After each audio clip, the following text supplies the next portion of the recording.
Kuna baadhi ya sera za baba wa taifa ambazo alikuwa anasema anazi-implement au anahakikisha kwamba anaziwekea nguvu kubwa hususan katika mwanamke kupata elimu. Unajua japokuwa sisi tumekuwa miaka ya hapa karibuni, lakini tuna historia pia ambazo tumeziona kipindi cha nyuma.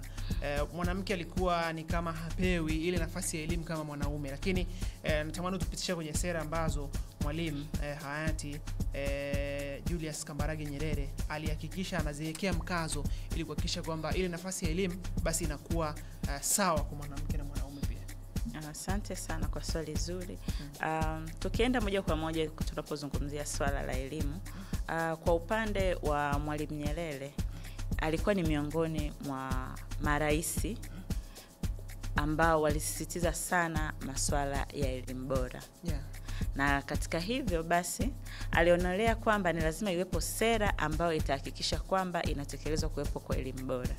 Na sera hiyo ilikuwa ni sera ya mwaka 1967 ambayo sera hii ilijikita hasa kuhakikisha kwamba kunakuwa na elimu bure.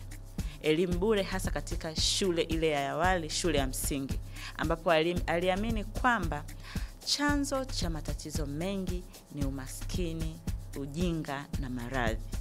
Lakini ili kuondoa changamoto kama hizo, aliamini kwamba ikiwa kama chanzo cha matatizo makubwa katika nchi ni umaskini, ujinga na maradhi, basi aliamini kwamba ikiwa ile sera ya mwaka 1967 ya elimu bure itatekelezwa katika kila mwananchi, hasa wanawake, kwa sababu tunaamini kwamba katika yeye alikuwa na kauli mbiu moja, alizungumza kwamba kwenye jamii yetu asilimia kubwa ni wanawake ndio wanaoleta maendeleo, lakini ni sehemu ya chachu ya maendeleo. Na katika hivyo basi alisema kwamba kama tunataka tuweze kuhakikisha kwamba tunaleta maendeleo katika jamii, katika taifa, ni lazima kumkomboa mwanamke.